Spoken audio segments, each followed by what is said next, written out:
You ain't never heard nothing like this. Let me work, show me where the mic is. I'm on stage, black shirt and my Timbs. You know how I do it, I ain't playing with you, I've been grinding. Anybody trying to sleep on me, better do something with your eyelids. I hear a lot of whining, but I don't hear a lot of rhyming. Whoa. Everybody got opinions, let it go into my ear, then I block that. Put me on stage, I'ma rock that, saying you the best. Stop that, phony, I am not that. What are y'all doing out here? What are y'all doing out here? Maybe you should spend a little less time with the women on your arms and a little bit more with your career. I ain't saying Welcome into the Afternoon Sports Drive from Play Sports Radio Network. Patrick Wheeler and Jason Elmquist with you. Well, we had obviously terrible news from Oklahoma State basketball Friday. We've had a weekend for everybody to kind of take a deep breath, and I don't really necessarily think that has cooled a lot of tempers by any means. And it's still, you look back at all the infractions, the penalties, and everything that comes along with it, and it's not what you want to hear. It's not like, well, man, one of those things have changed, and maybe that the appeal process will change. That's been the biggest talk from all this over the weekend as well. If they appeal this, maybe it'll work out. And I said it to you. A lot of people have said this. A lot of people are still trying to be optimistic. I just don't buy the NCAA's that's the problem. Process. You're appealing to the NCAA. Yeah, and we talked about who's going to be, who's on the committee, how maybe that will change things. But come on, I think they leveled this penalty on them for a reason. When you also get, hey, the NCAA said basically, if the OSU hadn't cooperated in all this, the penalties would have been worse. Yeah, and it's like they cooperated fully, and this is still what they got. So you really think they're gonna back down on that? Yeah, no way. Yeah. And we actually have a caller, and I'm sure he has a great opinion on the current state of NCAA banishing a bunch of innocent athletes here at Oklahoma State. Yeah, what's going on? I don't like it, and I think they're going to end up getting rid of this ban. That's what me and Dad were talking about the other day. There's no way they can stay through with it after we've cooperated and done all the things they've wanted us to do, and literally had no gain whatsoever. We didn't get any recruits from him. We didn't win any games like extra than what we we're supposed to. So I think they're gonna relax here in a minute. If not, we'll see Kansas and Kentucky and all those guys go down the drain, or at least they should. They won't, but they should. That's the voice of former OSU baseball player Carson Teel, currently in the Nationals organization. Carson, thanks for joining us. We really appreciate it. You kind of said there, so from what you just said, are you believing that the appeals process, the committee will go ahead and rule in Oklahoma State's favor here? I think so. I think it's about time we get something to go in our favor. I know we haven't had good luck in the past with some things, but I just think that if this doesn't, I think the NCAA will have some serious issues in the future if they don't let us. Do you think they flip, or and obviously it depends on how OSU approaches the appeal, just postseason ban? Do they consider trimming or getting rid of the scholarship restrictions as well, or do you think it's solely going to be the postseason? I think the postseason ban will go away. Now, they may cut back on some, kind of like what Coach Mike said, the recruiting hours may go back, and, we may have some deal scholarship-wise, maybe, and they'll cut back on that. But for sure, in my mind, I think the postseason ban was over the top here, and they're going to get rid of that. But I guess time will tell. We haven't had good luck with this before, so I guess we just got to play the waiting game now. Yeah, and obviously, Coach Mike talked about how he feels there needs to be a way to avoid penalizing players who weren't involved, and he he even got to the point where he was saying not just our program now, he says he wants to make sure things change for future programs, Yeah, obviously on Friday it was still fresh in his mind of what was going on, so he didn't really have any ideas yet. But have you started thinking about some of the something that the NCAA could a new approach they could take to still penalize programs or universities, but not penalize the innocent student athletes that they are, quote, supposed to have the well-being of? Yeah, and I don't know how you really go about fixing that. That's the hardest part, is because there's been so many crazy things that have gone on. Like Patino got in all that trouble, and he's back coaching 3 years later or whatever it is now. Yeah. And for our guys, especially with the recruiting class that we have, and things are on the up for Oklahoma State basketball, it's crazy to me to see it just get halted for something that none of these guys had anything to do with. And I think there was there was a tweet this weekend that it made it sound silly. Dad was reading it to me, and it was basically like, if my 2-year-old just got in trouble and I'm not going to punish him, instead 3 years down the road I'm going to punish my other toddler for something he didn't do. Yeah. And he's going to wear this punishment. And that sounds silly, but that's basically what just happened. I mean, we just penalized a bunch of kids that had nothing to do with anything, had no idea maybe any of this was going on. And now they have to possibly sit out of the postseason when that was looking to be probably something that was going to happen. I've seen a lot of examples like that, and I actually kind of built on it because somebody, it was something similar to me. It's like, I my oldest son did something wrong, so I'm going to punish the younger one. I was like, well, it was like, I don't have kids, but I was like, yeah, if one of the dogs pees on the carpet, I'm not yelling at the other one. But I also expanded on it and said, but I'm also not yelling at that either of them, because it was my responsibility to make sure that they got outside to begin with. And people are so the NCAA should be more at fault, because it's Right. their responsibility to make sure that this wasn't even a part of the sport. And people are going to be like, Jason, that's ridiculous. That does not even apply. I'm like, it's the exact same thing. That is how ridiculous it is.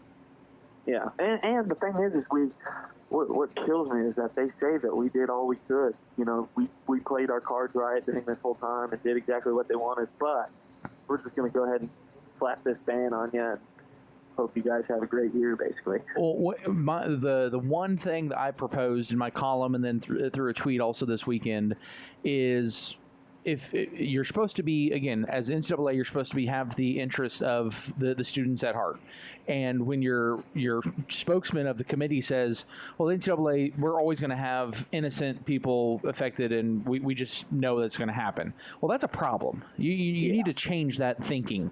And so what I proposed was, okay, if you're needing to, quote, make an example because of the actions of bad actors, as Boynton referred to them, adults who are bad actors, why not then focus on penalizing not just the adult, but if you're wanting to penalize the program, I get, the whole benefit of going to the postseason, that you get free advertising and all this other stuff.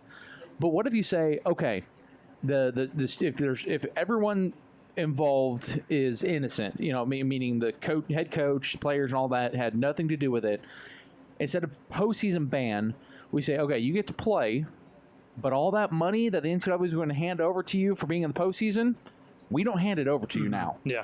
Then you penalize the program and the athletic department, but you don't penalize the innocent player and coach. Exactly. And that would be something, or at least a percentage of it. But the thing is, you can't, as NCAA, they want to make their money too. Yeah. You can't leave Cade Cunningham off of a TV screen in the NCAA tournament, as well as the recruits that we got in alongside of him that are top-notch as well. Then you get a whole new window of fans from Canada with the Canadian Player of the Year. And now, you just hold those guys out, you lose that money and all that kind of stuff. That doesn't make a whole lot of sense to me. So I think it's going to get changed. I think they're going to look at it, kind of just take their time with it, and I think it'll eventually get changed. That's former Oklahoma State baseball player Carson Teel joining us here on the Afternoon Sports Drive. Let's look at that, kind of what you talked about there for a minute, because when you look at everything that's going on here and possibly holding up that postseason ban, if that's the case, and I'm just going to go ahead and assume, because some people have said no, this won't happen, but I think it's going to happen. If that is the case, I don't see Cade Cunningham sticking around. So let's say that if that's the case, the NCAA is risking it all here a little bit by saying we're going to make sure there's no postseason ban. At the same time, that means either we're going to risk it. Cade Cunningham might go to another school, and maybe he will kind of drive our product forward, or we're also taking a risk because maybe he's gone completely and we don't get that chance. But the NCAA, if you think about it, they got to be smart here, because what it would make sense to do is if you go ahead and, if anything, you just get rid of the postseason ban, you still have your number one player on the court playing for a reason in this upcoming season. That's what the NCAA needs to do with players that were going to be there that took the G League route, which we've seen over and over for top players now. Who's to say Cade Cunningham isn't next if they keep up with this ridiculous penalty? Exactly, and I'm telling you, it's going to be interesting to see their reasoning behind it all too, because they love to make their money off of things, and especially, like you said, in the time that we're in, and when they lost their revenue from March Madness and all that stuff, they've got to make it up, or they want to try and make it up over the next couple of years. They're going to need, the right guys playing, and all these people wanting to watch their guys. And if Cade is playing G League basketball, where you probably have to buy a subscription to for the NBA rather than just free TV around the country, it's going to be very interesting to see what decisions they make. Well, let me ask you guys this. We've already talked about it a lot, but let's actually think about it here. With the penalties that have been handed to Oklahoma State with their one level 1 violation, how scared, or I'm using the word scared here, okay, not just worried, but some fear struck in the hearts of Kansas, Arizona, Louisville, we can go on and on and on, of schools that have been put on notice of allegations. Kansas particularly with 5. And then they haven't cooperated like Oklahoma State did. That's the big thing about it, is that Oklahoma State was 100% compliant with everything, and they still got that punishment with Kansas being denying everything with 5 of those.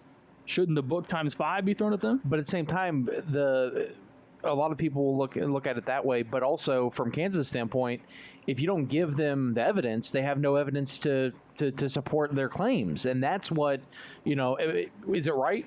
No, but they also have their best interests at heart, because that's the thing is during all this we've talked about, well, Missouri, they did everything to support and they got hit with bans left and right. UNC did not support and they got nothing impacting them. So I think that's what we're looking at, is if you basically go into the NCAA and say, yeah, here's everything you want, you got, well, then the NCAA can turn around and it's like, oh, here's our evidence. You literally just gave it to us.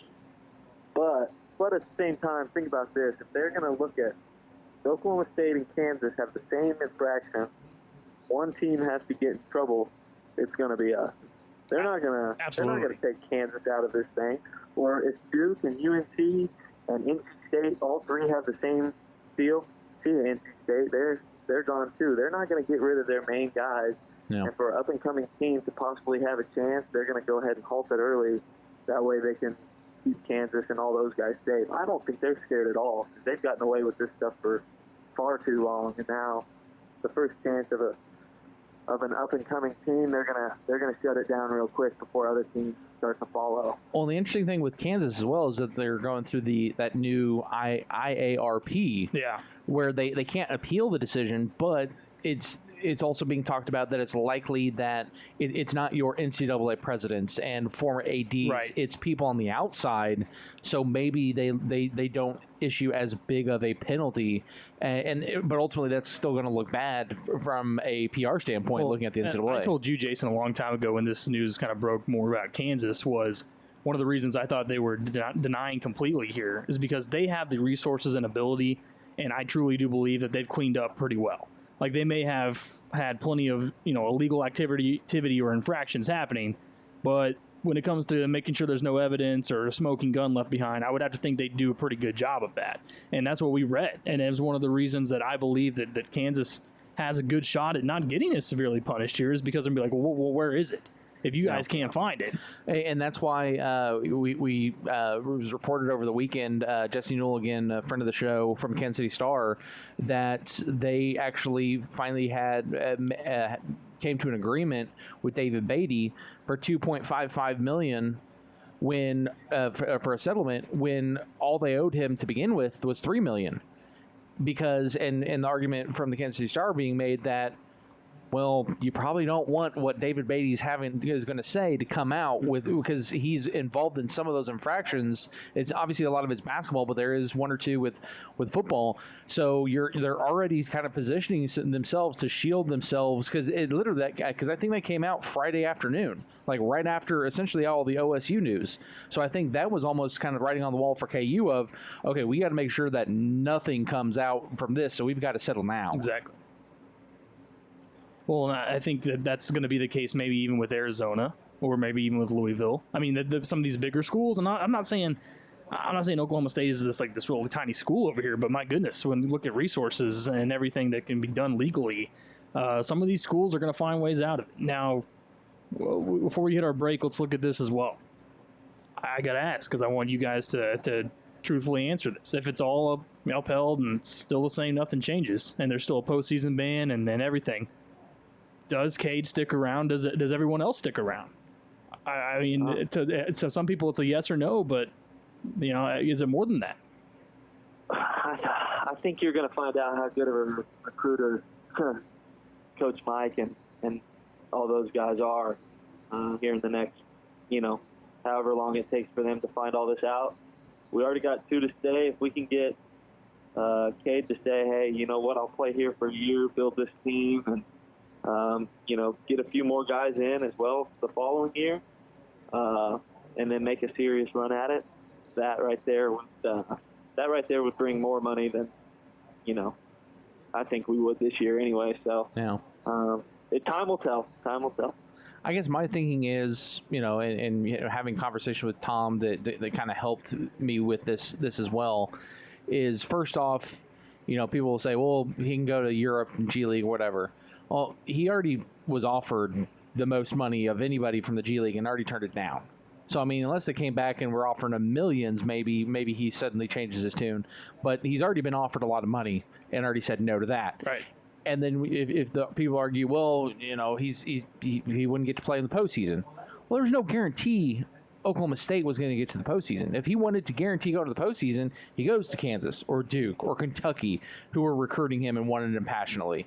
So I feel like, in my mind, if this doesn't get overturned, that he still stays and plays here, because he already basically shunned those other options that he now, everyone's arguing of why he should leave. And I would say that the postseason ban truly, to me, if that stays, I think that's just too much. I want to be the guy that's over here saying I would love to see Cade stick around. I would stick around just for, Oklahoma State's purposes and committing to that, and his brother, obviously, and everything else that's involved. But if he truly doesn't want to go overseas or the G League or whatever, and he wants to have a chance to win a championship, and he's not going to be able to do it at Oklahoma State, I think he's out of here. And does that mean? But again, I mean, if he wanted to win a championship, he could have gone to Kentucky, right, or Duke, or to that. KU I would already. say that him coming to Oklahoma State with this class truly had to have thought that we have a legitimate shot here. Okay, I think he believes in Mike Boynton big time, which he should, and I think that he thought that this was going to be the year. I truly do. That whole class, that's probably their mindset going in. It should be. So maybe that he sees this as this sucks, but it could be a possible unfortunate second chance for me, even as a player, because all of a sudden I can go to another big school here, and my legacy in college basketball, because he's only going to play for 1 year. Okay, let's make sure everybody knows that was going to be the case. And he's out of here afterwards. He talked about he could be the number 1 pick this year, for crying out loud, in the NBA. So it's going to be 1 season. And to me, that's what you have to bring in there, too. Does he play 1 season at a team that can go to the postseason, or does he make it somewhere else and go? But I think we also have to, because this might have been part of his decision of coming to Oklahoma State. If he stays at Oklahoma State, he's top dog. Hands down. Sure. But if he does transfer out and he goes to Duke or Kentucky or North Carolina or Kansas to try to win a championship, is he going to be top dog necessarily at those places?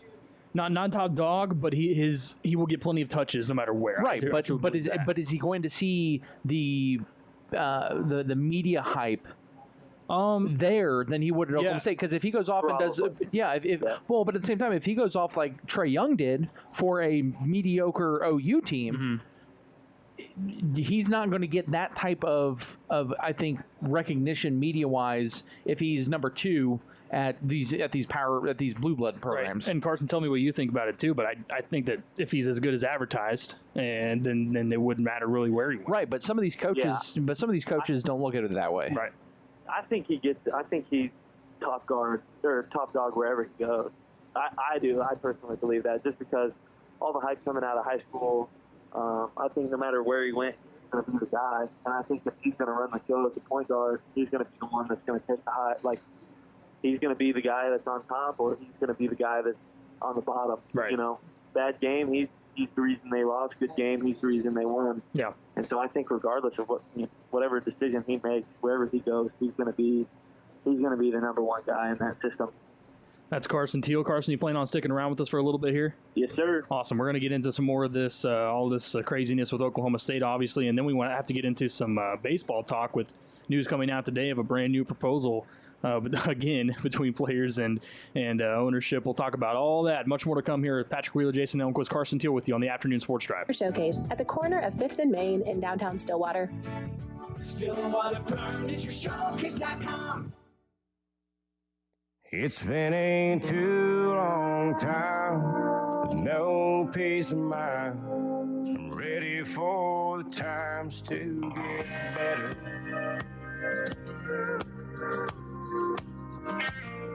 I've got to tell you, I've been racking my brain, hoping to find a way out.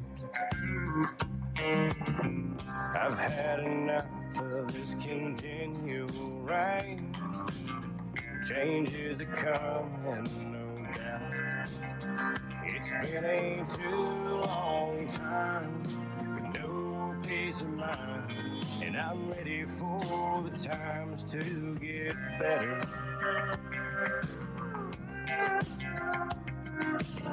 You seem to want from me what I cannot give. It's the Afternoon Sports Drive here on the Triple Play Sports Radio Network. Patrick Wheeler, Jason Elmquist, and Carson Teel joining us here. Carson, where are you joining us from today? I am upstairs at my parents' house. Okay, nice. Is that back in Oklahoma? Yeah, that here is in in Stillwater. Stillwater. Oh, perfect. Okay, so it's not. Yeah, so. Did you tell your dad that you were going to be on? Because I know he usually likes listening. I did. Okay, good. Work, though. They are in the Right. downstairs portion of the house in the office, the makeshift office that they are working from home now. Okay. So what, I assume that's stay out of their hair. I assume that's because of the pandemic and whatnot, and they're working from home. Yeah. Gotcha. Yeah. They have an option to, do whatever, but it's just kind of easy for them to work from here, and so they're doing that. Yeah, but I mean, we there's does he not realize that the you can listen in on the website, so he can have that on in the background while he's working? He can, but he's on the phone quite a bit. So Yeah, that's true. Tough listening to both at the same time. Yeah. Well, we'll get into baseball here in just a little bit. What's been kind of your? I know it's like an extended off-season type thing going on for you right now. What have you been doing to keep in baseball shape? We go out to game day out there at that game day facility out on 51, and we go out there and work out. We got about a group of 5 or 6 guys that are around. Some current players, some former. And, we go out there and work out from about 10 to noon every day. And, get our work in, have some fun doing it, and then just relax for the rest of the day. We go play golf some guys go play basketball. It's just kind of a weird time, and a lot of uncertainty, but we just try and stay busy as best as we can. How much of it is, because I know it's really weird right now, but how much has the organization kind of directed you with workouts? Because I know that's something that they typically do in a regular off season, or is this just kind of you're kind of doing your own thing, your own routine, and don't really have any input from them? Yeah, well, it's kind of like I guess it's like a structured free-for-all in a way. They give us ideas, and if we're able to go to a gym or be around the weights that they want us to use, we use them. If not, they want us doing, they ask for what kind of equipment you have, and they try and build a plan around that. Okay. It's kind of free reign. You know, we're at the point now where I've been through a couple off seasons. Some of these guys being there first, others being, you know, more than me, and we know what we need to do to keep our body in good enough shape to where if they said, hey, in 2 weeks you're going to be off the mound here against live batters, you know, we got an idea of how to get there relatively quick but safe at the same time.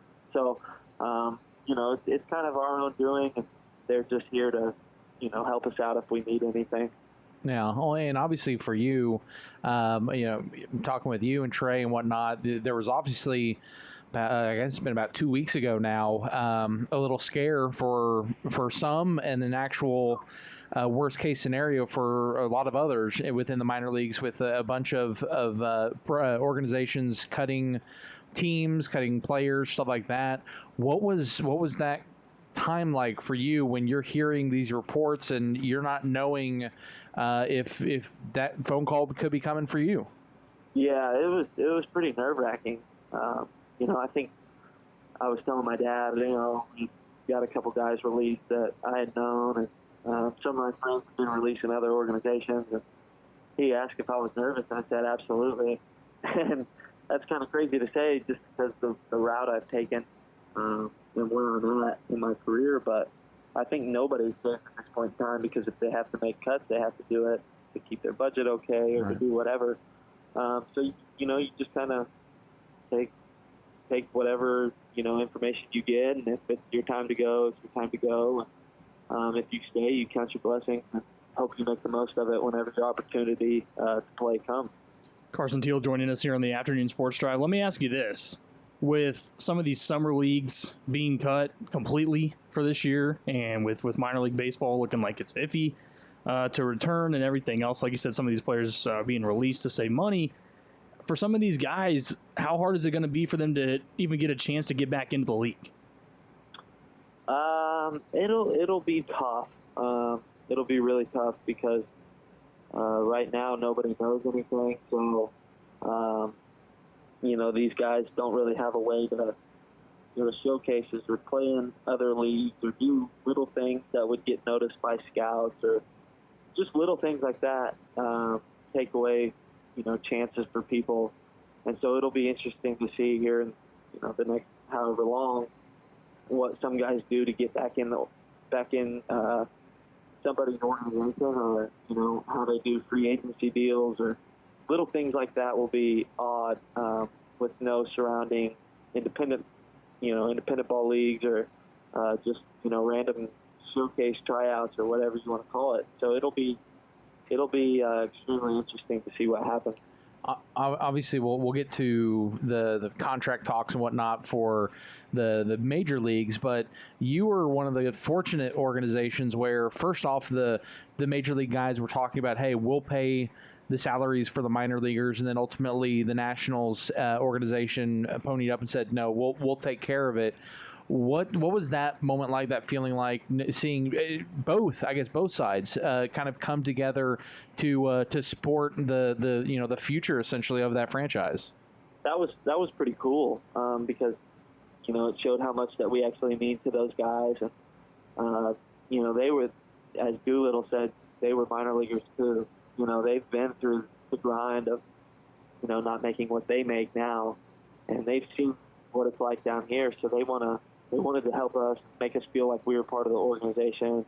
You know, there are a lot of times that feel pretty small and not necessarily needed, but at the end of the day, we're all one big organization trying to win a World Series. And if, you know, somebody down low makes a jump and goes and helps the team like Juan Soto did, that's what they're looking for. And so they believe that somebody in the organization is going to help, and if them paying us and keeping us around and wanted, feeling wanted, is going to help them win, that's, you know, that's an awesome thing that they did. And I sent one of my buddies a text. I played with, you know, Aaron Barrett, the story of him coming back. He played with us in short season. I sent him a text message asking if there was any way to say thank you, you know, to who. And he said it was a whole team decision. So all those guys had a Zoom call and unanimously decided to pay us all And so I sent him a message to send to those guys just to say thank you. You know, that's something that they didn't have to do, but they wanted to. And I'm very appreciative. I know a lot of my buddies are. For some organizations to not even be getting paid at a time like this, it's tough. And so it makes you realize that's a huge blessing that we just had. So it was awesome. Well, and obviously we've talked, because I have tickets for the home opener for the Chiefs when they're supposed to unfurl the banner, but obviously there's talks of whether there's even going to be fans there and how snake bitten that just seems the organization's been. And obviously you're in an organization that those guys aren't getting to celebrate. They're not getting their ring ceremony because of the delays going on. So how weird is that? And have you talked to the guys of the fact that they're the defending world champions and they're not right now getting the opportunity to defend that? Yeah, it's weird. Me and Aaron Barrett occasionally will talk. He's spending a lot of time with his family right now. And, he has a young daughter and a baby on the way, so they're obviously relatively busy. But I sent him a message during the ring ceremony that they had on Twitter, where they got to see the ring.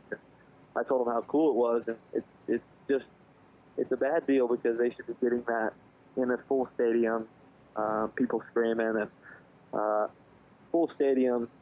Having a chance to play the game and share all those emotions with your teammates that are right around you, your family that's in the stands and all that stuff. But instead, they're doing it at home on a couch with nobody around them other than the family, which still means the most to them. But still, they would love to be out there doing it for the fans and being able to defend that title for sure. Speaking of that ring, what'd you think of it?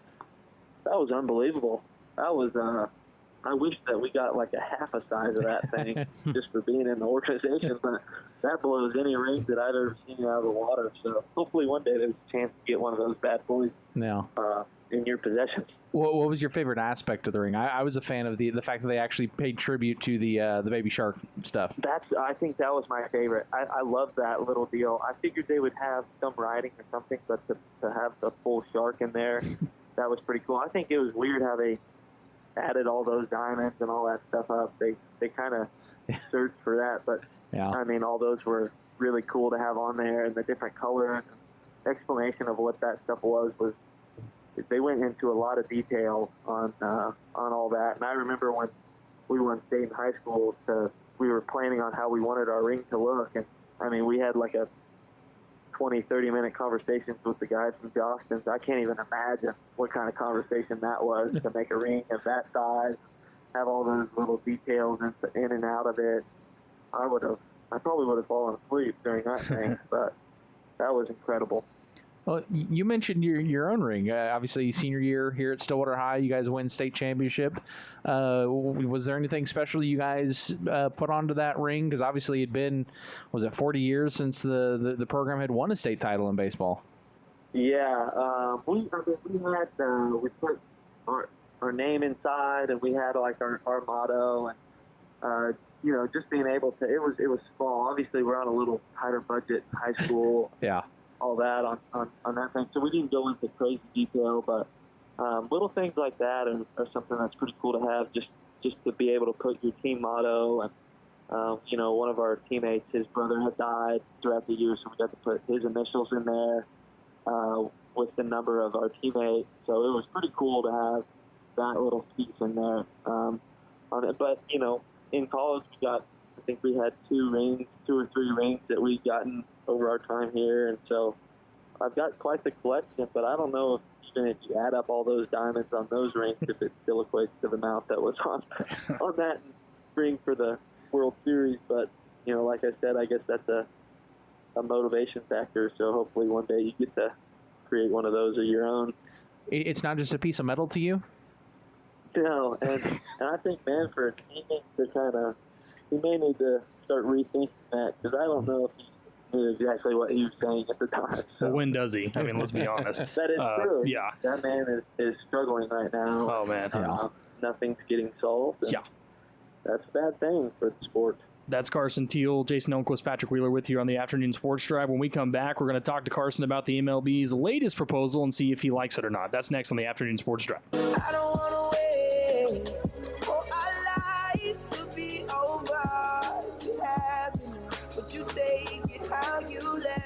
Welcome back to the Afternoon Sports Drive, Triple Play Sports Radio Network.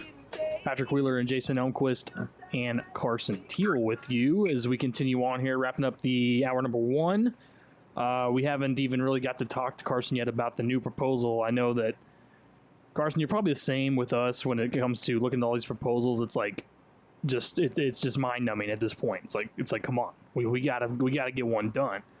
This latest one was Major League Baseball saying a 76-game season here, 75% of the players' prorated salaries is what they will get. So look at that new proposal. Does that apparently there's an even a newer one though? Actually, since the one that was announced this morning. Well, Jeff Passan said that there's actually there's a possibility of a 48-game season.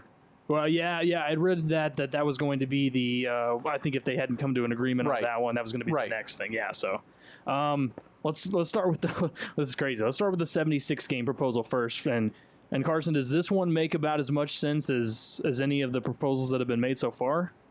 Okay, so the thing that this one does, I think it tricks people into thinking they're going to get more money. From what I've read, the 75% prorated salary, all that sounds good. And I think off the top, I was listening to Robert Allen earlier, and he was like, this is the one that I think will work. And I sent Jordan King a message and said, send this to Robert, please, because this one won't work. I saw a deal today that was explaining that all of these proposals, the players end up getting 33% of what they were actually going to make, every single one of them.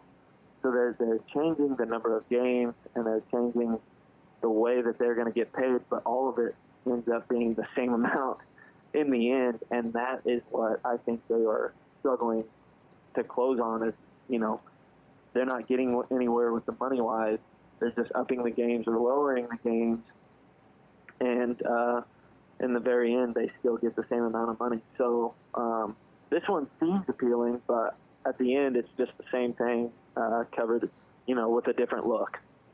Here's the numbers broken down more in the story is $1.432 billion total compensation. $989 million of that goes straight salary. $443 million is paid if the playoffs take place.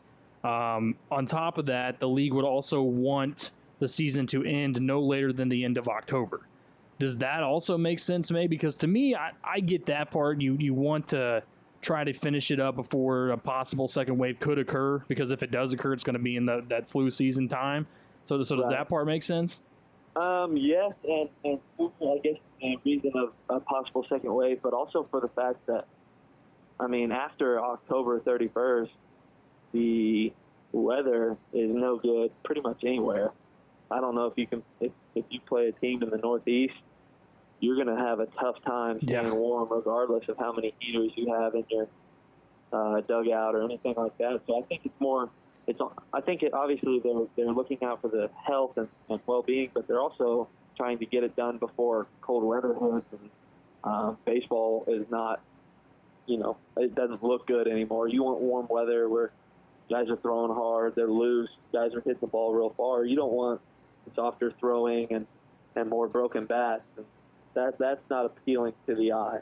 Oh, and plus, if you're finishing up Thanksgiving week, are people going to tune in to watch the World Series when they have the option of Thanksgiving NFL? Obviously, that's rivalry weekend for college football. It is nothing but college and NFL sports for that entire week alone, let alone the height of the playoffs and everything for college football right there in November as well. Yeah, I think the football or Thanksgiving is revolved around food and football a lot of the time, and so I don't think you're going to switch it up and watch baseball throughout the day. It may be on, but you're not going to be watching it. I think that people are going to watch football throughout that weekend. So I think baseball has taken too long right now. I think it's going to hurt the sport. I think you're going to lose the viewers that maybe you were starting to gain.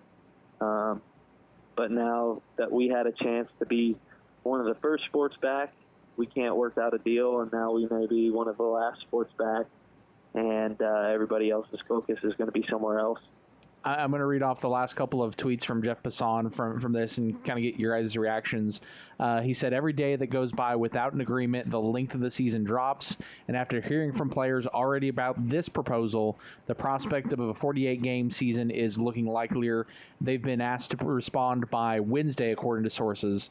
One high-ranking official today said, in no uncertain terms, there will be baseball. The question is, will it be with the sides agreeing to a deal or with the league implementing a 48-game schedule, no expanded playoffs, and almost certainly a grievance filed by the union? Yeah.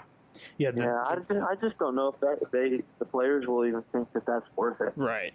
Yeah, To go 48 play games. 48 games. Yeah. All quick. I don't know. Maybe they will, but I don't think that it take this long. You're going to say, oh yeah, let's just get in a 48-game season and go home and then start spring training back up when they want to do it their way and get the money that they want, and then have their time off again. So I don't know. It's going to be very strange. At 48 games, it's almost, and it makes sense, and I know Carson would probably agree with some of this too, even for pitchers especially.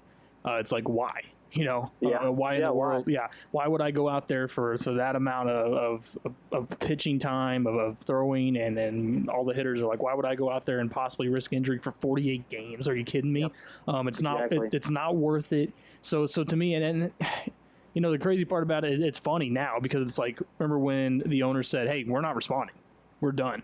And then what are we? 3 days later, 4 days later, it's like, well, here, let's try this. So I see that both sides are like, they realize that would it make sense to come together and everybody sing Kumbaya and get a season started? Yeah, that would be great. But it's looking so much worse as the days go on. And I'm glad, Carson, that you brought that up about Major League Baseball looked like they were going to be the front runner to return. And they were going to run the summer again. It was going to be bigger than ever because we had this idea of June 1st was going to be when we got things started back up again, and then we were ready to go play baseball by July 4th. It was going to launch the summer. It was going to launch July 4th weekend, all of that, whatever. When you first heard that June 1st was that target date and then July 4th target date for the games, how convinced were you that was actually going to take place? I thought it was. I really did, and kind of tell once that started up to talk about that, you could tell with our workouts of throwing and all that stuff, guys were throwing a little bit more. The hitters wanted to take, more BP. They wanted to get more swings in because we thought it was kind of that was going to be it. We were kind of getting ready to get the news to get ready, and nothing came about that. It kind of slowed back down to just staying in good enough shape that when they say we can go, but. That was kind of disappointing because that would have been really cool to start it out on July 4th. July 4th baseball, and no matter what league you are playing in, is a fun time. It's when you have the most fans because of fireworks, and you get to wear, different hats, different jerseys, all that type of stuff. It just is a fun atmosphere. So for us not to have that, at least right now, I mean, things have to change pretty drastically for us to be playing on July 4th. So for us not to have that, this thing. How much of a PR hit do you think it also takes for players, owners, baseball as a whole? Right. The fact that, you look, the reports from NBA is, we're going to finish our season that was supposed to be finished in June in October, and then within a month start the next season's preseason exhibitions and whatnot. The fact that they are finding a way to finish what they started and then it not impact the next season. Yeah, like I said, I think it's a bad look. The fact that we can't figure something out, and I have no part of it whatsoever. There's nothing that I could say or do that would change anybody's mind. So it's all up top, and so the players that are more recognizable and that are really well liked by a lot of people aren't going to be seen within, like I said, it's going to lose interest in the sport, and baseball is going to have a hard time, I think, recovering over the next couple years of fans and revenue and all that stuff. And so it's going to be really weird to see the game of baseball and in the next couple years and what kind of crowds that we will start to get. Yeah, that's been one of the issues. Was baseball needs to get more fans and of different demographics, and there's been so many ideas floated out there how we can do that. And this does nothing but just push it in the wrong direction, the one sport that didn't need it. So it's unbelievable to see that. I don't know about you also, Carson, but it's crazy how quickly it shifted from, well, we got some players that were worried about coming back because of health concerns with the coronavirus. And all of a sudden, it's changed from nothing involving health straight to just a money issue in a matter of a few weeks. Yeah, exactly. It's wild how it swung around. So it's just amazing that nothing has been able to get solved. So it's a bad situation. I wish it would just end and we could start playing and it would go back to somewhat normal. But it doesn't look like that's going to be happening anytime soon. One of the last things here before we let you go, regarding fans in the stands. I know this has been like the hottest topic, going around, and everybody's got their own opinion. Well, we want to know yours. If you believe that there will be fans in the stands for sports sometime this year, and if so, will it be like normal or will it be with a bunch of restrictions? I think it'll be restrictions early on. I think it'll be a while before. I think I asked my dad this question the other day. I said, how long do you think it'll be until we have a sold-out stadium, arena, whatever? I was wondering when the first time you thought that there will be a sellout crowd somewhere. And we never really came up with an answer because nobody knows if people are going to be scared to do that or if they're even going to let that happen for a while. So I think that there will be some fans. I don't think there will be a lot of fans. And, it's going to be tough for some players, but it's also going to add an advantage to, the road team or the smaller teams involved, because now the guys who thrived off having people there are going to have to find another way to get motivated and get going. So it'll make games a whole lot more interesting, I think, for the first however long during this whole deal. With that question in mind, how weird would that be to tune in to watch college football playoff, the Super Bowl in a half-empty stadium? It would be strange.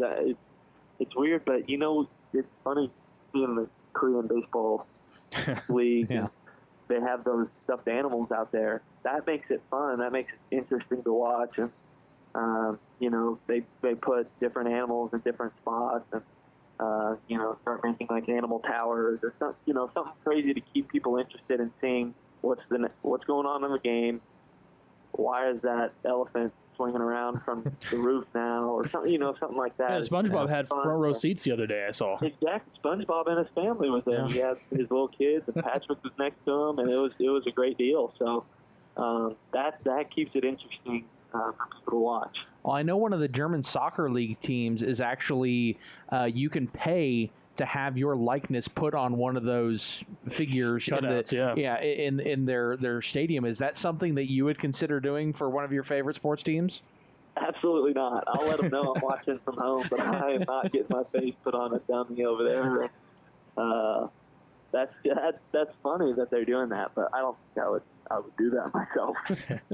Carson, thanks so much for hanging out with us a little bit Appreciate here and giving us all your perspective on everything. And, hey, anytime you want to come on, just let us know. We'll be happy to get you back on, man.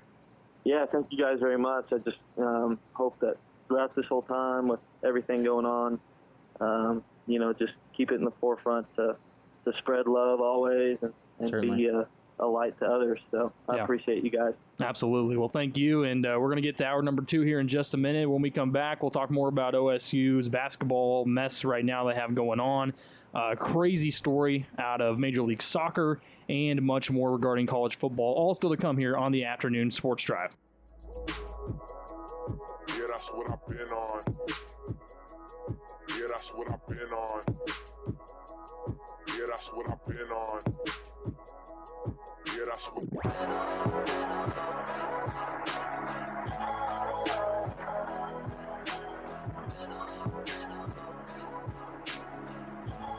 Welcome back. Hour number 2 of the afternoon Sports Drive here on the Triple Play Sports Radio Network. Patrick Wheeler and Jason Elmquist. We may actually have Tom Dorado joining us here as well. I ran into him.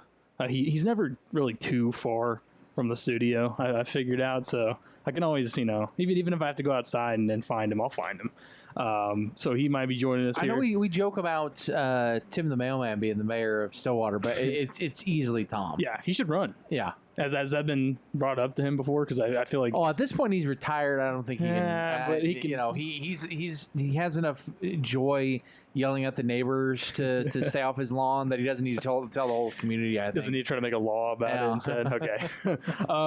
We're going to talk more about Oklahoma State basketball. I think this right here we're going to play in just a minute. I wait for Tom to come in here because I want him to hear it again too. The opening, it's not really a monologue because it wasn't that long, but it was pretty effective. What Mike Boyden and Mike Holder said, I think, at least when they kind of got the opportunity to talk before questions were asked.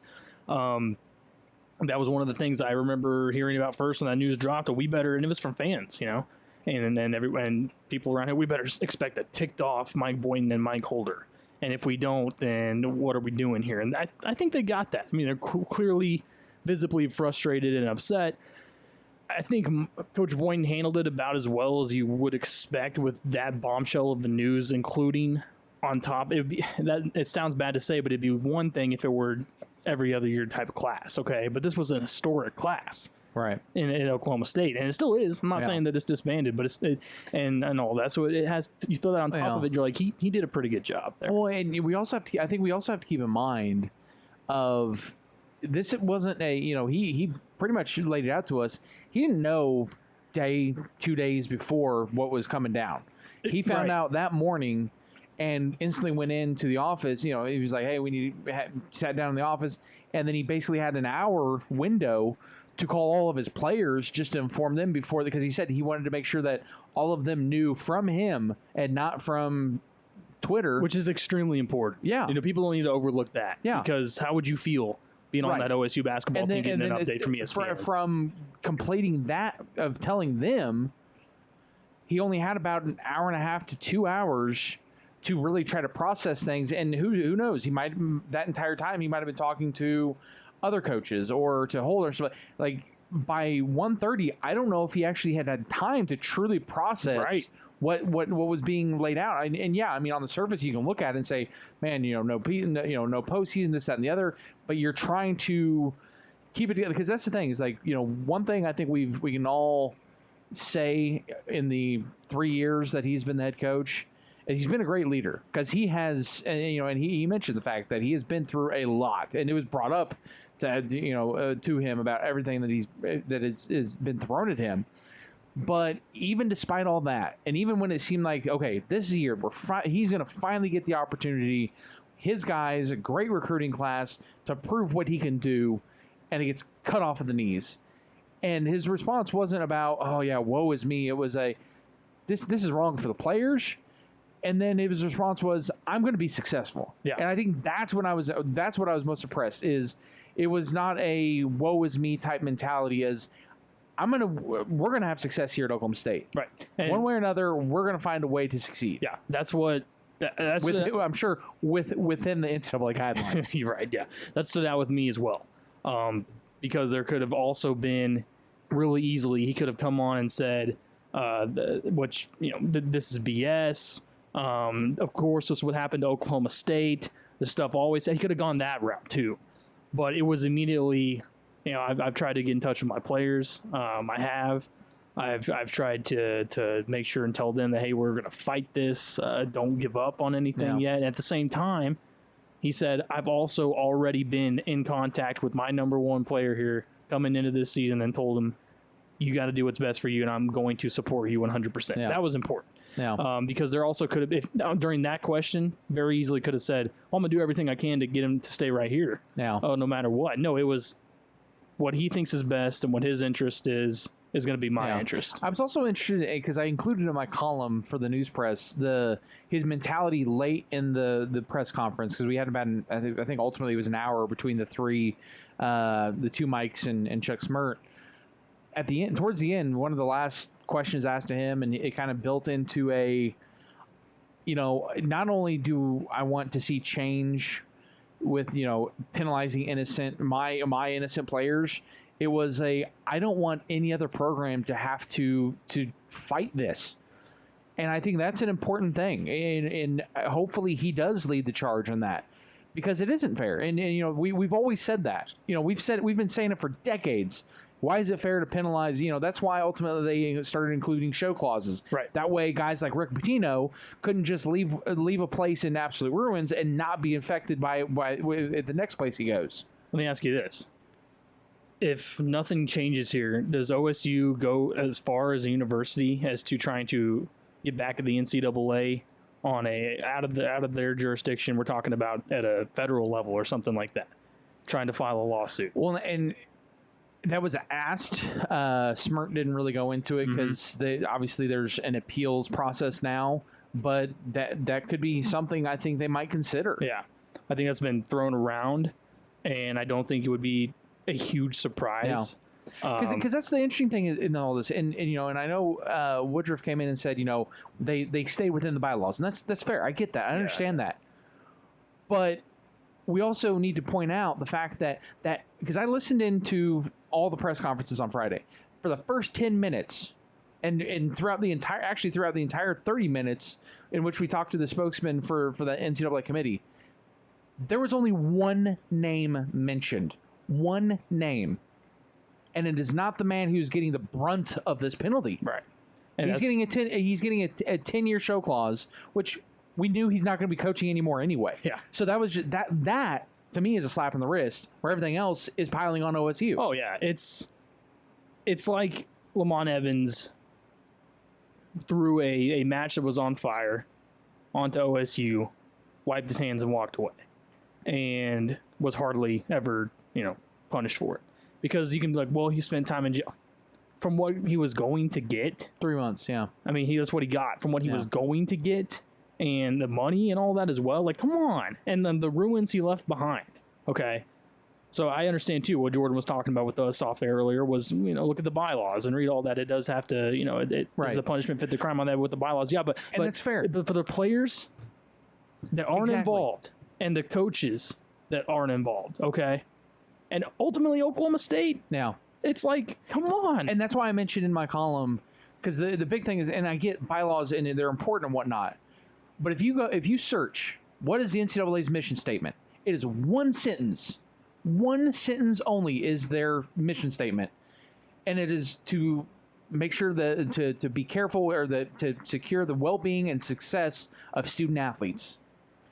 And what they're doing to these athletes is not in their best well-being and to make sure they succeed. No.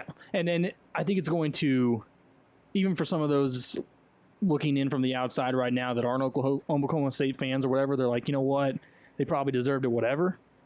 If Kansas doesn't get punished, or if Louisville doesn't get punished, or go on down the list of all those schools to the severity, okay, then we're going to have a real problem. I think that's really going to be the case. Like, that's going to further your talk about, well, they should take this to the next level. Because, I mean, come on, if you're really, then that proves that maybe you were trying to make an example out of Oklahoma State. And then that fuels the argument, well, the NCAA needs Kansas to stay in basketball. They need Duke to stay in basketball, Carolina, whatever. Maybe not Oklahoma State. But it blows my mind, thinking about it here, that they would actually shoot themselves in the foot enough to take a risk at possibly not having Cade Cunningham in the postseason. I still go to the aspect that, you know, I mentioned briefly, is the problem with this is the NCAA is taking everything out on OSU. I think they'll eventually take it out on these other programs as well. When there's one person to blame for allowing this all to happen, and that's the NCAA itself. And that's part of the problem. Yes. That's the part of the problem, is they're getting to police and penalize all these coaches and players and programs when they turn a blind eye the entire time. Mm-hmm. Let's be honest. You can't tell me when we all, as fans and sports people, believe that something was probably amiss, especially with AAU, that the NCAA had zero knowledge of there was something bad, there was a rotten core to college basketball. Oh, yeah. They didn't care. No. Because what do we say every March? The number one revenue generator for NCAA is March Madness. Exactly. So they didn't want it to affect them. That's why if anyone knows me and knows my time in sports talk through all my years and everything else, never been behind the NCAA. One, because they're inconsistent. They're about as inconsistent of an organization as you can get. Yeah. I think there's a serious level of corruptness as well, and we've seen that on full-fledged, okay, for multiple schools. And on top of that, it's just like you talked about when they say, well, our students are, they don't care about that. Yeah. If the money doesn't come in, then what is it all for? Like, that's what they care about, okay? Yeah. They need this funding, and then that's the thing. When you look at something like this, you're like, why in the world do you have to come down this hard other than trying to say that you're done being the whipping boy by some of these teams? I remember taking a sports media class at Kansas, and we read a book where, and again, I read this in, would have been 03, 04, I think, somewhere in there, and the book was written from the 70s or 80s, and they essentially likened the NCAA to the mafia. And it's still the case to this day. Yeah. It really is. It is a criminal organization, essentially, but that's been legalized by the federal government. I mean, that's about as close of a comparison, really. I mean, I'd love to look into that more because that makes sense. Let's listen to what Mike Holder and Mike Boynton had to say here in their opening the other day, the press conference after this all was announced. All right. Thank you very much. I find it almost impossible to reconcile the severe penalties imposed by the NCAA for the violations detailed in today's report. The NCAA agreed that Lamont Evans acted alone and for his own benefit. The NCAA also agreed that OSU did not benefit in recruiting, commit a recruiting violation, did not play an ineligible player, and did not display a lack of institutional control. They said OSU cooperated throughout the entire process. In short, OSU did the right thing. On the other hand, Lamont Evans' conduct damaged an OSU player, damaged the men's basketball team, and damaged the university. He acted selfishly and without regard for those student athletes who trusted him or the university that employed him, all for personal gain. Given this context, how does the NCAA justify a postseason ban and the loss of 3 scholarships for violations that damaged the university and basketball program? Penalties that are normally reserved for those seeking a substantial or extensive recruiting or competitive advantage. I'm shocked by the ruling today and determined to vigorously fight against this injustice. OSU has strived to do the right thing during this process, and all we expected in return was for the NCAA to reciprocate. If this is what happens when there is no competitive advantage gained, then the NCAA has created an expectation of significantly harsher penalties when a competitive advantage is involved. All of us that are members of the NCAA will be watching to see if these standards and expectations are applied consistently. And that's my remarks, Kevin. Thank you, Coach. At this time, next will be Coach Mike Boynton. Coach, before we get to questions, can you please share some of your thoughts? I hope everybody can hear me. We can hear you, Coach. I sit here extremely frustrated, really disappointed for this program, but most importantly for the players in our program, many of which weren't a part of our program when this began and have absolutely very minimal knowledge of anything that even happened in this case. I feel badly for them, and I certainly hope that through the appeals process, we can understand more how terribly impactful this can be to their careers and their futures. That's it. Pretty powerful, pretty straightforward.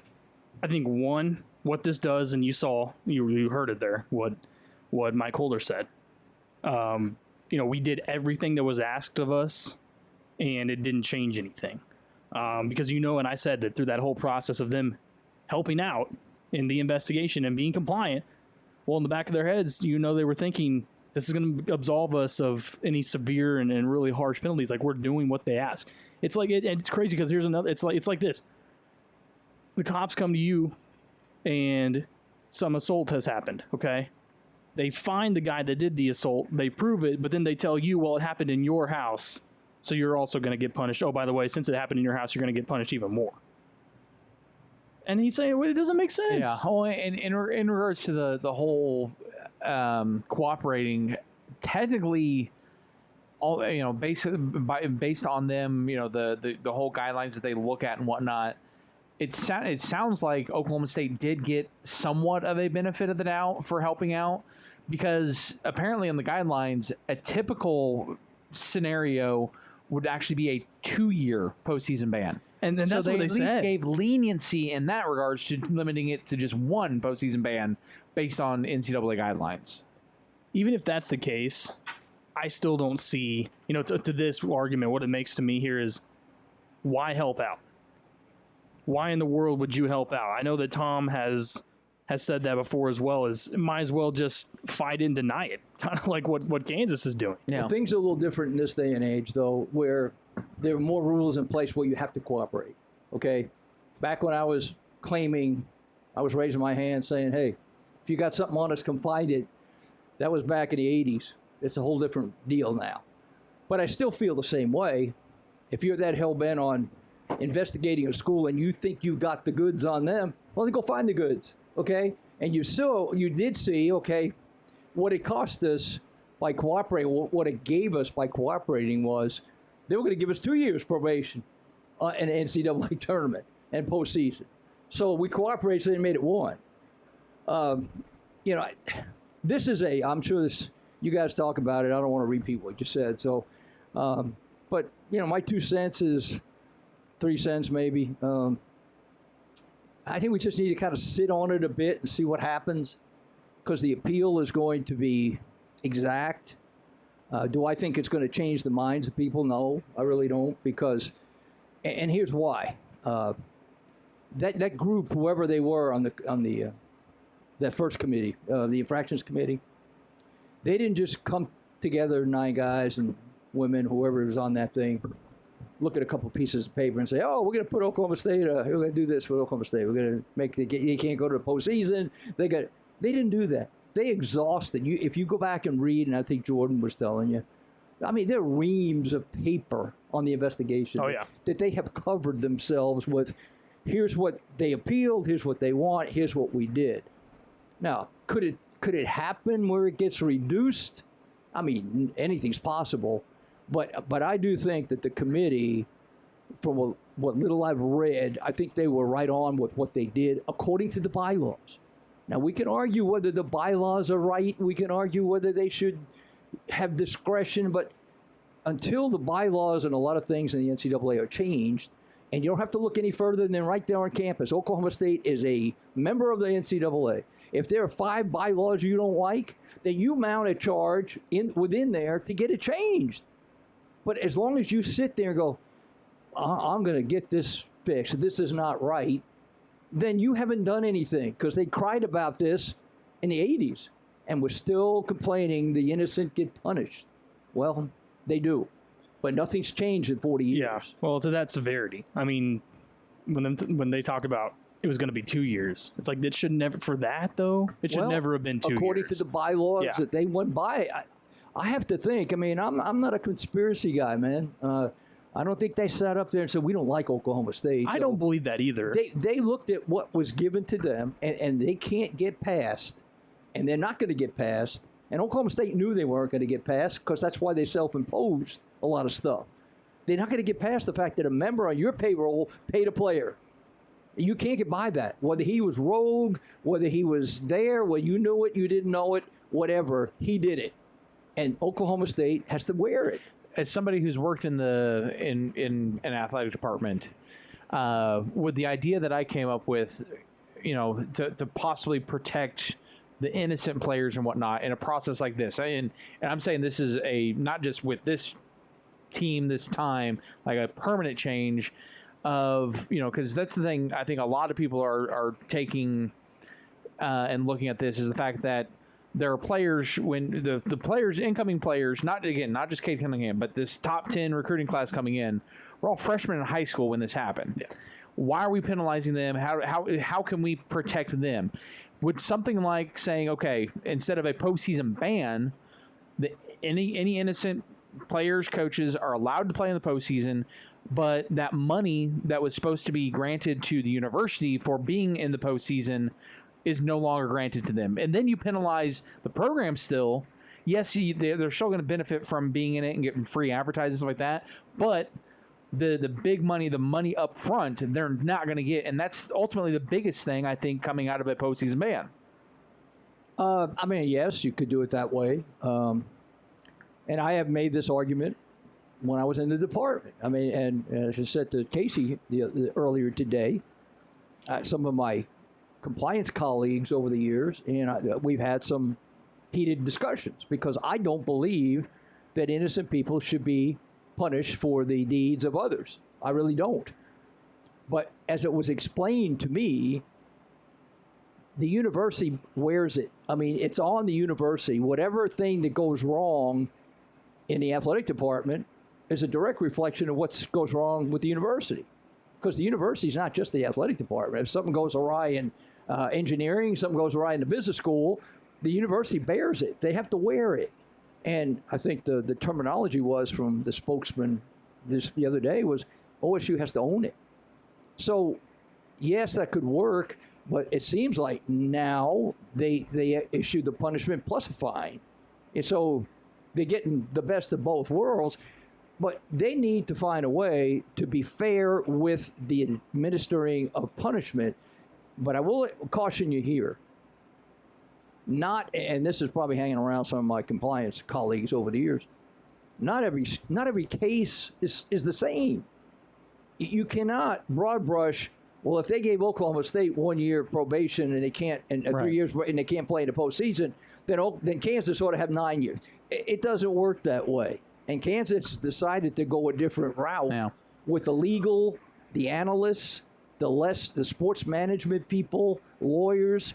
Now, the downside is if they come back with something that they don't like on that independent side of the investigation, there's no appeal. You have no appeal. I know we need to take a break, but I'll leave you with this argument, Tom, because you mentioned how if there's something bad that happens in one of the school departments that on the academic side, let's say it's a professor did something, do they then turn around and penalize the innocent students that those professors were teaching?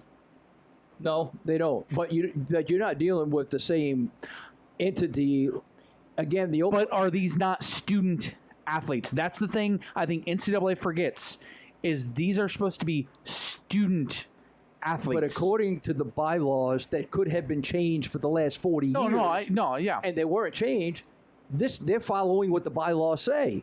And they, too, are looking at it going, man, this kid's out there going to be punished. Well, they understand that. But according to what they're given, the barometers that they're given and the parameters they give, they have to issue this knowing full well somebody's going to be punished. It's on the schools like Oklahoma State, because Oklahoma State had this argument in '88 when we went on football probation. If you're that ostracized like Boynton sounded the other day, then don't just say it on a Zoom call.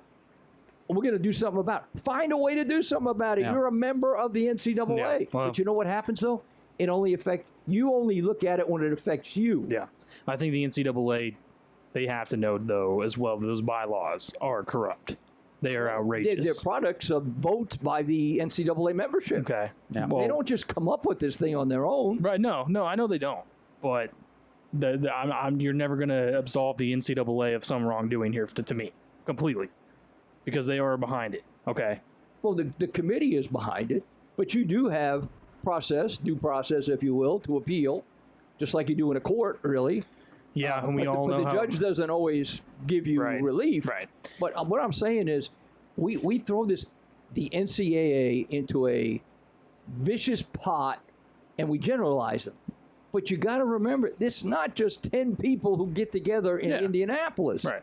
It's you. You're part of it. So if you don't like it, do something about it. Well, you kind of led me into, because we want to keep you around here for a minute, I was going to ask you about what you thought about comments made during that press conference. So we'll get more into that when we come back here on the Afternoon Sports Drive.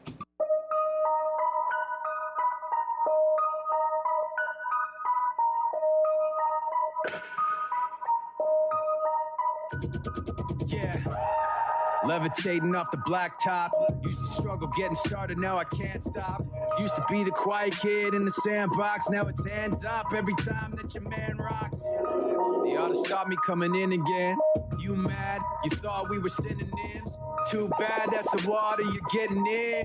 You're too fat for the sharks. Welcome back to the Afternoon Sports Drive, Triple Play Sports Radio Network. Are looking like fruit spinning around in the Triple Play Sports Radio app, 93.1, 105.1. Patrick Wheeler and Jason Elmquist and Tom Dorado in studio with all of you for thanks for hanging out with us on a Monday.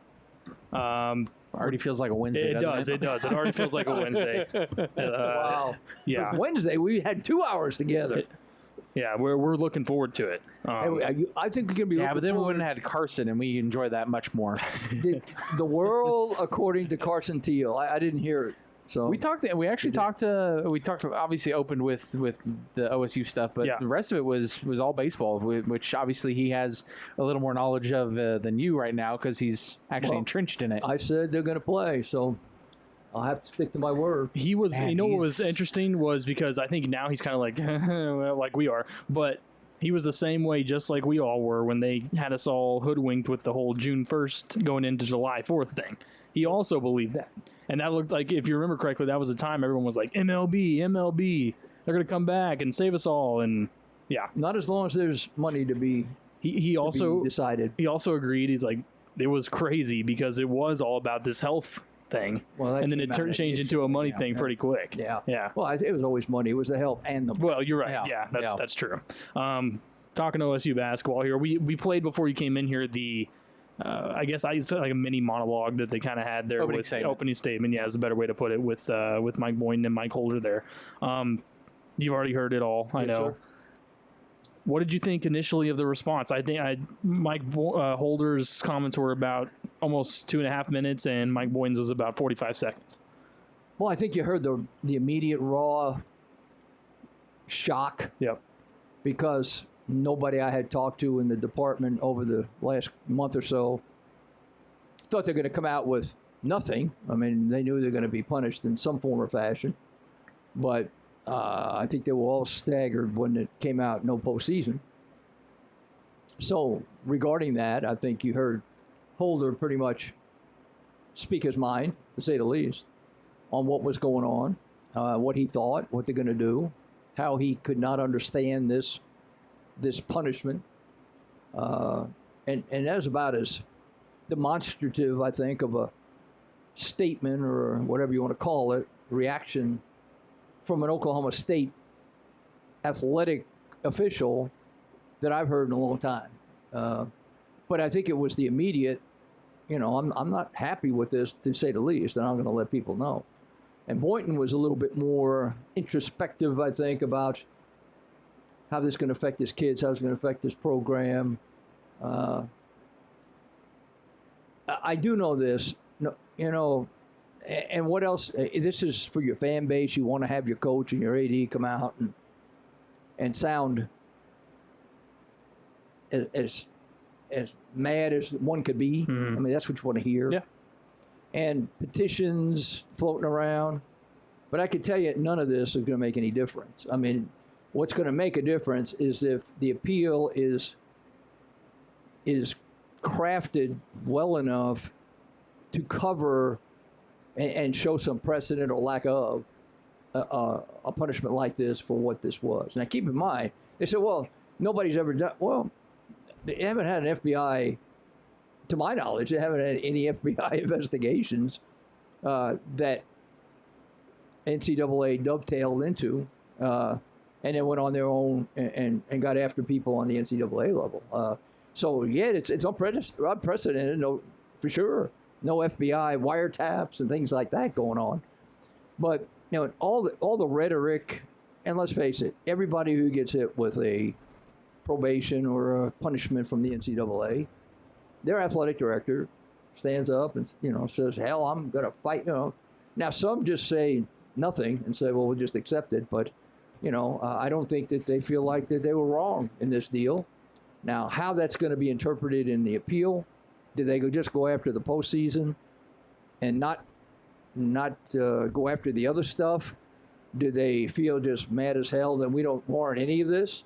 But for sure, they self-impose, so they're not going to get those things removed because that's what we did. Right. But can they get the postseason removed? I don't know. I wish I could tell you yes, but I think it's going to take one hell of an appeal before the committee. They get new eyes, they get new ears, so it's not the same people.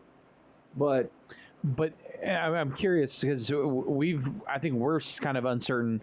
The appeals committee, is it kind of similar base of presidents and ADs? Is not outside people, kind of like what the independent is the outside, right? And I think that's been in effect for every 2-3 years. No, just started this past fall. The Rice Commission kind of put it in just together. started this past fall. Wasn't the appeals committee, is that the one that's made up of some past lawyers and defenders and all that? Or is that that's the independent one? That's the independent That's the one. independent, okay. And that's kind of, not that it's that dramatically different, because I've heard it described, well, those people on the independent side, they approach whatever this is from a legal viewpoint. Yeah, right. From a courtroom viewpoint. Whereas the actual committee itself, the infractions committee, they stay in tune with the bylaws. But keep in mind, whether it's either one of those, they all run, and the parameters are still the same. You don't have one hand over here and the independent saying this and the infractions committee saying this. I mean, they're all working off the same song sheet, and they know exactly what is being alleged and what they're going to bring the hammer with. And usually to get those things changed, you have to show that there was a egregious abuse of discretion, if you will. That's hard to do, because these guys on that infraction committee, and there might have been some women on there, I don't know, so I apologize for not saying that. But these are not just people you just got in off the street. And keep in mind, Oklahoma State's thing's been going back and forth for the last couple of years. So it's not like they just came in one night and said, "Well, we're just gonna give them 1 year away from postseason ban." This has been an accumulation of information. We need this. Send us this. We're gonna sit and talk back and forth. Blah blah blah. We're gonna meet in Atlanta. We're gonna give our pitch. It's not an overnight thing. This just didn't happen on one night, and they decided, well, Oklahoma State's going to go on probation for 3 years. Let me ask you this, because Jason and I talked about it. I know it was asked in the press conference too, but we like exploring every angle here on this show. If the appeal is upheld and nothing changes, does Oklahoma State take this to the federal level? Is that a possibility? Well, I mean, if it's at your discretion, I guess you could. I don't know, and I don't have any clue. I'm not a lawyer, so I can't tell you whether they would have any more relief in a federal court. Would you be surprised if they attempted to? Yeah, probably. Okay. Yeah. But, I mean, I've seen it happen before. Kansas may do it. I mean, I don't think Kansas is going to sit back and just take whatever they say. I mean, they probably have a bunch of lawyers ready to go again. So, I mean, could it happen? Yeah. But it's one of these things, Patrick, though. The longer you perpetuate this, the less time you really have to get about getting past it. I'm not saying you just accept it. They're going through the proper proceeding. They're going to appeal it. But assuming the appeal is not granted, then you're pretty much stuck with what it is. And then your task as a department and a basketball program is to take what you got right now and make the best of it. I mean, your coaches have paid a hell of a lot of money to make something out of nothing, okay? And there's no doubt in my mind this group will make something out of whatever it is, whether it's good, bad, or indifferent. But you can't sit around forever, and if it doesn't come your way, start wringing your hands and pulling your hair out and make it cost you this, this, and this. All the recruiting stuff, Boynton and those guys can get around all that stuff. Hours, whatever. They get even around the scholarship limitation. They get around that. The big thing is, and we know, is the postseason and going to the tournament. But I'm not of the ilk right now, number one. I don't get all crazy about it because the appeals, there's going to be a time between the appeal getting there, they read the appeal, get together. Not going to get together the next day. If you're thinking that, you're wrong. Whenever their calendar says they meet, they're going to meet. They meet Zoom, but nonetheless, it's going to be a while before the final rendition comes out. But you can't sit on your hands waiting for that. And I don't think there's going to be, I'm not one who thinks that the players are all going to jump ship. I mean, I don't think that's the case. Cunningham could have jumped ship before he ever got here. He didn't have to come here. Okay, but his brother's still here, as far as I know. Yeah. So if that was a big deal, then he'll still be here. If he doesn't play, if it turns out he can't play in the postseason, 32 games ought to be enough for him to show the NBA that he can play. So I don't think that's a big deal. Well, they already know that. I mean, so whether he goes to the year. postseason or not ain't going to make any difference to me. Okay. These other guys, where are they going? The freshmen, if he's here, then they want to come here and play. That's what they've said. Yeah. That's a good point. If Cade sticks around, a lot of others will stick around. I've heard likely he's going to. Why would he leave? Yeah, well, and actually, likely pretty much gave a vote of confidence on Twitter, basically saying, essentially, didn't exactly say he's sticking around, but was supporting Boynton during this. So he pretty much says that he's staying as well. Every kid on that roster, coaches can't do it, schools can't do it, but that's the sham. You can have your players call anybody on that roster, player to player, or text, or Zoom or whatever, and say, you know what, if you're not happy there at Stillwater, this team here I'm on, we're looking for this, we're looking for that. That's how people come and go. Coaches are insulated. I never talked to them. I had nothing to do with it, but your players do, and there's nothing that says the players can't talk to players at another school. Sure. Could you though, before we take our break, the grad transfer flavors? Yeah, possibly go in a different route because this was supposed to be his last chance at possibly getting to the postseason. It's still going to be his last chance. I mean, as far as I know, nobody said we're not going to have a basketball season. Well, no, but his last chance to get to the NCAA tournament. Do you think that could have more of an impact on him? I don't know the kid enough to say yay or nay. I mean, I suppose that's possible, but I don't know. He seemed to be happy when he cast his lot here. But I guess if a buddy of his from Duke called him and said, you know what, we got a chance of going to the tournament. You want to come over here? And I guess he could leave. But, to say nobody's going to leave would be naive. But I don't think there's going to be a grand scale leaving of players. I don't see that happening. Yeah, they're not going to have only 6 guys on rosters. Right. There's a couple of I've heard from in the last couple of days that lead me to, they were creating a snenario. We may not have 5 guys to put on the floor. There's always going to be those people. Break. Yeah. Jeez. There's always going to be those people, and those are the ones we try to stay away from. Hey, I mean, Colvin always has a whole bunch of guys willing to play basketball. I mean, one of them was Jason telling me that. Well, we might. We can find it. Come on. Yeah. Don't go lying. This okay. We have enough misinformation in the media right now. We don't need you to start it. Exactly. We're just kidding. When we come back to end the show, we'll talk a little bit of OSU baseball news, and if we have time, I'll let you guys in on an insane story that happened in Major League Soccer. Oh out of my all goodness! Places. Okay, we need to hear that. That's all still to come in the afternoon sports drive. Yeah, that's what I've been on.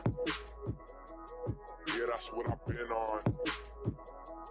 Yeah, that's what I've been on. Yeah, that's what.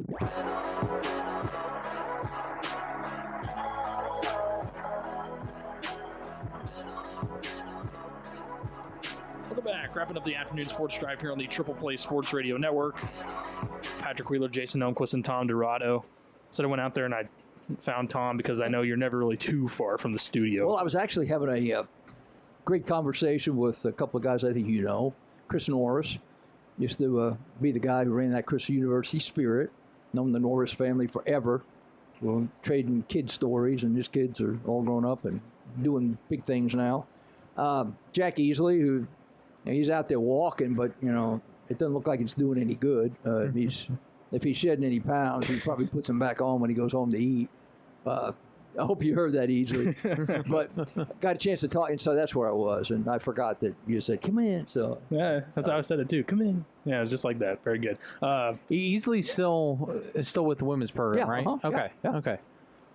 Jason has Oklahoma State baseball news. Breaking news, right? Yeah, like 30 minutes ago. Well, by now it's been about an hour. Okay. But yeah, within the past hour, Oklahoma State baseball has received a transfer. Eric Walker, a right-handed pitcher from LSU, announced via Twitter, LSU has given me experiences and opportunities that I will forever be grateful. I can't describe how blessed I am to have called Baton Rouge home for 4 years. Having said that, I am super excited about this next chapter in my life at Oklahoma State. Go Pokes. I always love those tweets. But Yep. but It was the best time of my Massive life. butt. But Yeah. Yep. I think I really need to enjoyed go. the past 4 years, but not enough to stick around. Boy, that's going to be a crowded dugout / bullpen. Bullpen, yeah. This year. Let me Got a lot of go, arms. yeah, let me get back to this yeah. website that had his stats. Well, and actually, while I'm doing that, you want to talk about the connection that you pointed Brock out. Mathis, who transferred in to catch last year, only 18 games, so I don't know how many games he 8. played. He started in 8 of the games So this past they spring. definitely were battery mates at Baton Rouge, I would Yeah, think. because I went and looked up, because that's what I had up first, was Brock Mathis started 40 games at catcher for LSU last year. Uh-huh. So, yes, he would have been the battery mate for Eric Walker, who's coming in now as a transfer. Walker's stats during his 3 years played in LSU, he made 33 starts, 40 appearances, 4.30 ERA, 13-7 was his record. How many innings did he pitch? Over 3 seasons, over 2 seasons, 173. Pretty durable. His first year for LSU was easily his best. 3.48 ERA, 8-2 record with 17 starts, 1 complete game, 1 shutout, 95.2 innings pitched for his, and then that year 78 strikeouts, 23 walks. For his career, 138 strikeouts, 59 walks. So I mean, again, his second year was a little bit rocked up a little bit. 5.47 ERA, 5-4 record, 15 starts, a total of 18 appearances. Only 72 innings pitched then as well. But as you brought up, there's a clear tie there, and that would be Brock Mathis, who which I looked up his stats at LSU. Not good. He didn't bring great stats, but he's a good receiver. Right. And he built the trust, Josh in particular. Josh works with the catchers. And there was a trust factor there for Brock. We got a couple other catchers, though, who make a run.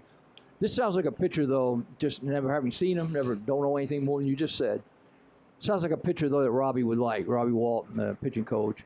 Because Rob likes guys who are going to stay out there. Now, Rob is not a pitching coach who wants to start you and then go get you in the third inning. Yeah. I mean, he wants you, and don't be looking over, well, coach, it's 100 pitches. Well, good, then go 130, 140.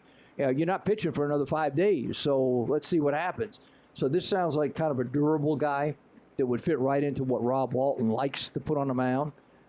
It sounds like Rob's got a bunch of arms to work with. Now, we also know pitchers are like quarterbacks in football. You never have enough, right? I mean, as soon as you say you have one, then 2 guys get hurt, then you have none. Yep. So pitchers do get hurt, but I think Rob's got a lot to deal with this year. I know a lot of people will be interested, so I'm just going to give the stats. Right-handed pitcher, 6 foot, flat, 175 pounds. Again, he was a junior this year, so technically he should have 2 years of eligibility remaining based on the fact that NCAA has granted spring athletes this year an extra year. Originally out of Arlington, Texas, went to Arlington Martin High School. Was, again, 2-year letterman for LSU. But yeah, I mean, you look at it, going back to his first year, which actually, okay, I was trying to figure out, because he said 4 years. I actually looked at it. Yes, he did either redshirt or medical redshirt in 2018, because his first year was in 2017. That's when he went 8-2. Did not pitch in 18. Okay. So again, I don't know if due to injury or whatever. And then 2019 came back, 5.47, so might have been coming back from injury. Maybe that's why the numbers were down after. But let me see if they actually mentioned that in his bio. 2018, received medical red shirt, undergone Tommy John surgery. Okay. So that would be why he missed 2018. And probably a good reason why numbers weren't that great his first year coming back from Tommy John Look at surgery. that. He even got Tommy John out of the way. So he's good to go. Yeah. And along that line, talking baseball, rosters, I mean, college baseball are going to be a huge recipient of talent coming their way with only 5 rounds in the draft coming up Wednesday. Yep. Yeah. And we'll get into that probably Wednesday. But when you look at the guys that would have been drafted off your team, number one, had they had 28 rounds, 30 rounds, a good many of the seniors would have gone. Maybe not that high, but they would have gone. Some of your draftable juniors would have gone. That's just the way things work. Plus, you probably would have lost some signees that were high choice high school kids who signed. Yeah. But if you only got 5 rounds, there'll be a lot of talent that's not going anywhere. Yeah. Now, there might be some who'll surprise you that'll take the $20,000 that they'll offer after the 5th round. And that's, I don't want to be in school anymore. I want to try something else. No. But these guys, no matter who's drafted, they got no place to go. Mm-hmm. Yeah. There's no minor leagues to go. You're not going to go play rookie ball. So you might as well go to stay in college. Yeah. Going back to Eric Walker real quick, because I was just kind of looking more through his bio. 2017, again, that year that I said was his best year, was a freshman All-American by D1 Baseball, Baseball America, Perfect Game, NCBWA, and Collegiate Baseball. Wow. All had him as an All-American. Doesn't say what first team, second team, all whatever. But and you know, we've seen it. The amount of guys that Rob's brought in post Tommy John surgery that he was able to get back into that similar form. So I'm wondering if you can bring in a talent that was a freshman All-American and mold him into what we've seen from other guys coming off of Tommy John surgery, this could be a huge addition. Well, look what he did in a short period of time with the 2 freshmen who moved into the starting rotation right off the bat last year, along with Parker Scott. And Rob will figure it out. He'll get, and if he's got guys who are healthy, Rob can make it all work. But this sounds like another guy that would fit right into Rob's wheelhouse in that he sounds durable even with the Tommy John, and a guy who go out there and give you 5-6 good innings before you have to make a change. Rob didn't want pitchers who are looking into the dugout wanting to come out. He didn't want that. And according to the bio, he's already been in, because we always talk about the pressure situations, he actually started the championship game of their regional tournament down at Baton Rouge last year. He's got great credentials. Yeah, so he went 4 2/3 inning, allowed 4 runs on 3 hits, 2 walks, 2 strikeouts. So a guy who's been in some high pressure situations during his time at LSU. Maybe we owe Brock Mathis a big thank you. Could be. I bet he had a lot to do with it. He probably said nice things about this program. Yes. They are, OSU baseball could be poised for something special before it's all said and done. They were poised before the virus. Right. Even better, he does have some College World Series experience from that freshman year. He pitched 2 innings there. That experience. Yeah. Sorry, real quick. He pitched 2 innings in the College World Series before having to leave the contest with a tear in his ulnar collateral ligament. Thus the Tommy John. So that's when he got injured, was literally at the College World Series. So it could have been even more experience there. Yeah, but still, that's great. Solid addition there for OSU baseball. I'll leave you guys with this real quick here. I'm not sure if I've ever seen anything really like this before. There was a player for the LA Galaxy. He is a winger. His name's Alexander Katai. He was released from the team because we know about all this racism, all these issues that are going on with that, right, in the country. His wife went on Instagram and had some violent and racist type comments, and they released him because of what she said. Yep. I've never seen anything like that. We got to get out of here real quick here, but man, there's one. You say you want to cut all ties and don't associate yourself with, as a franchise, with anything racist and or whatever violent. That's like next level, isn't it? That's tough.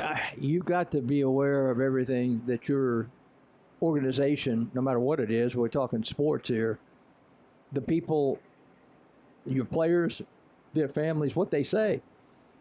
And I know that steps on freedom of speech, but yes, you have the freedom to say what you think, but sometimes what you think is not necessarily going to fly with the organization and the position they have. And apparently, she didn't check first base, I guess, there. Yeah, he's in a tough spot. That's unfortunate.